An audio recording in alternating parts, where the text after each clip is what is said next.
Hello, welcome to another episode. This episode is all about jealousy. We're going to try to answer what it is and what to do about it. What's the cure for jealousy? I remember in these pictures when I walked by this house. I really wanted that house, and so did my wife at the time. We didn't really have much of a home then, and we were looking forward to our first home. It's like, oh, then I saw this turtle ship and says, I want my own turtle ship.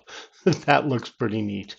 I remember before I got married and I'd go for a walk and you walk by people's houses and you hear them laughing and having a great time.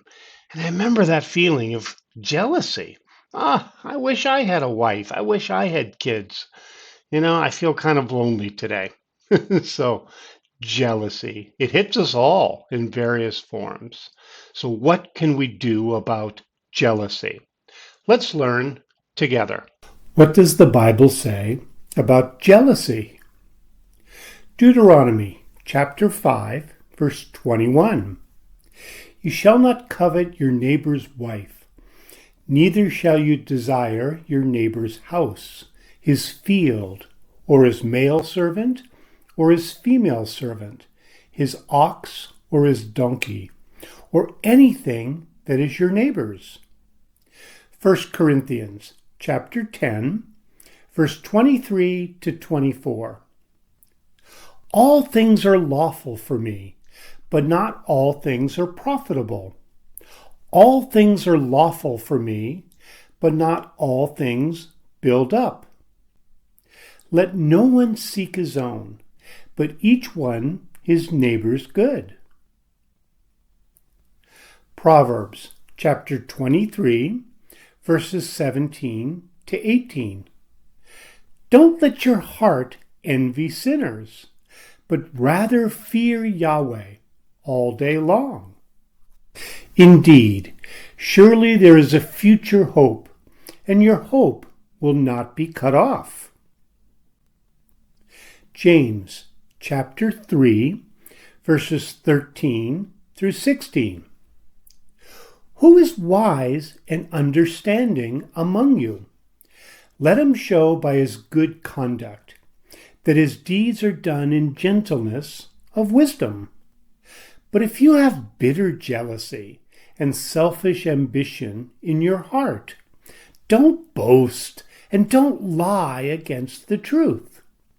This wisdom is not that which comes down from above, but is earthly, sensual, and demonic. For where jealousy and selfish ambition are, there is confusion and every evil deed.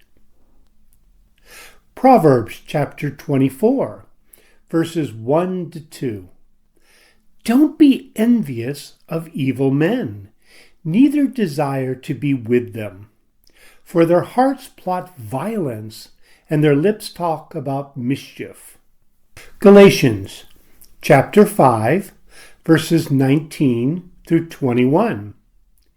Now the deeds of the flesh are obvious, which are adultery, sexual immorality, uncleanness, lustfulness, idolatry, sorcery, hatred, strife, jealousies, outbursts of anger, rivalries, divisions, heresies, envy, murders, drunkenness, orgies, and things like these, of which I forewarn you, even as I also forewarned you, that those who practice such things will not inherit God's kingdom. Galatians chapter 5, verses 22 through 23.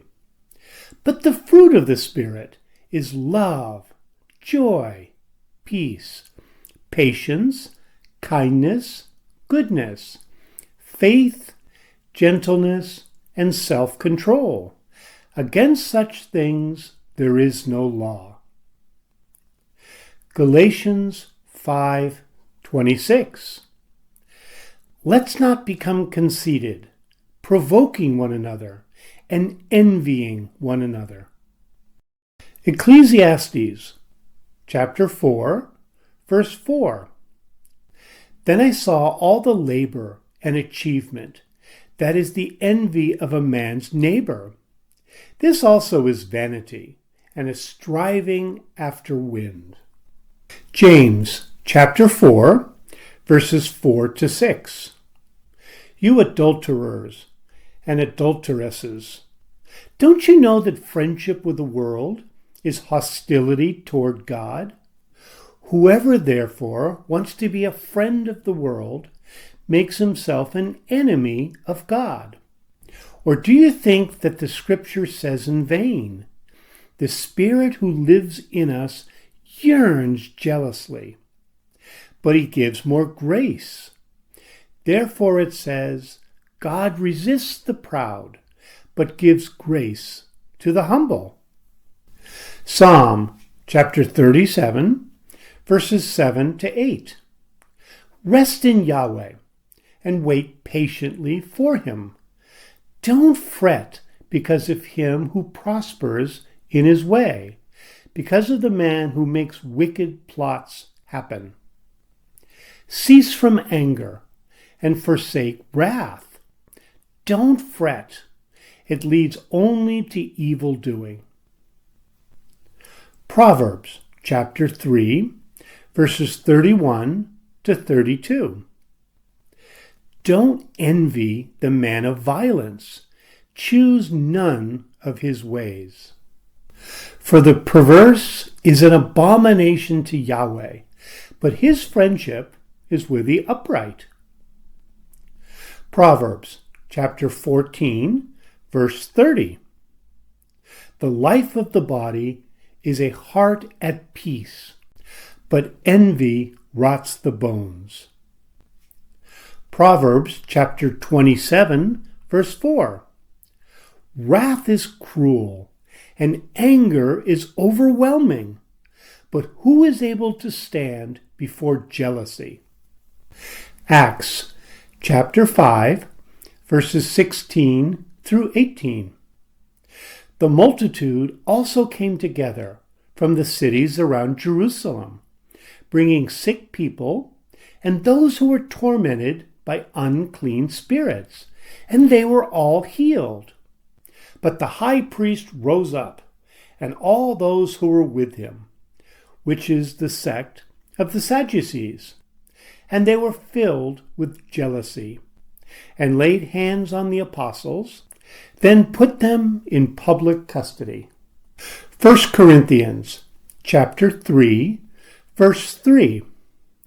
For you are still fleshly, for insofar as there is jealousy, strife, and factions among you. Aren't you fleshly, and don't you walk in the ways of men? 2 Corinthians chapter 12, verse 20. For I am afraid that by any means, when I come, I might find you not the way I want to, and that I might be found by you as you don't desire, that by any means there would be strife, jealousy, outbursts of anger, factions, slander, whisperings, proud thoughts, or riots. So, what did we learn about jealousy? And only from the Scripture.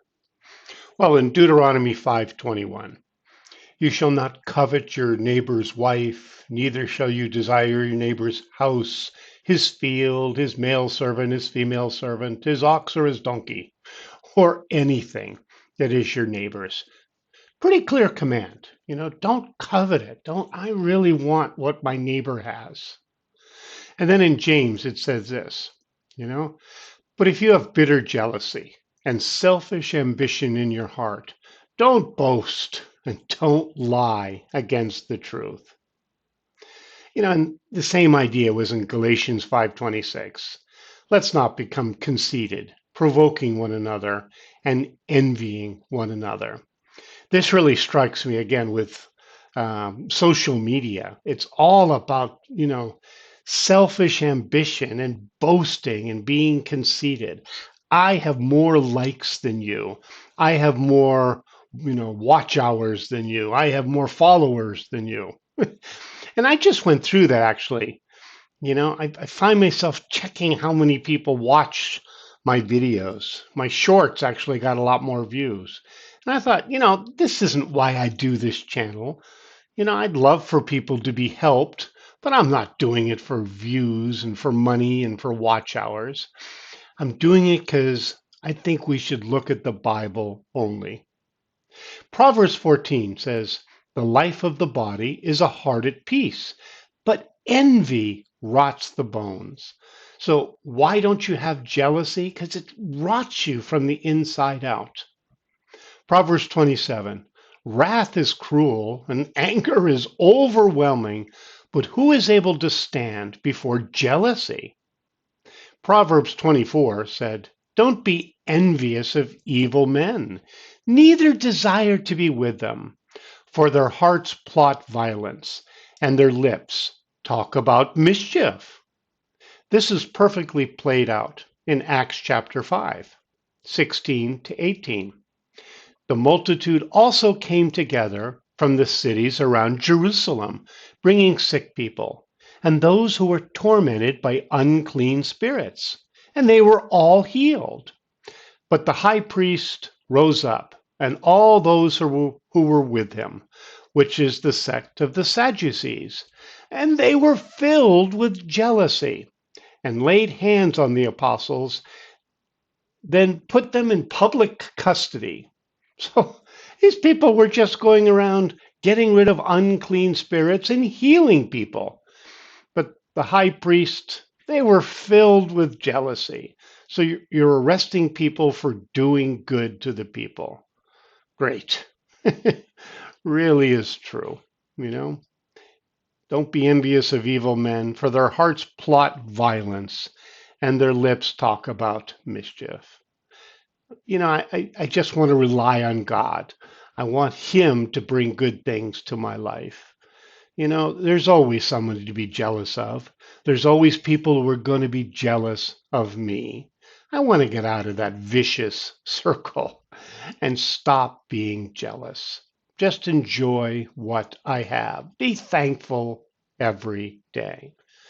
Jealousy, just going to rot the bones, and I want no part of it. So here we have our new modern expression. This is the expression, bite the dust. This means to not exist anymore or to die.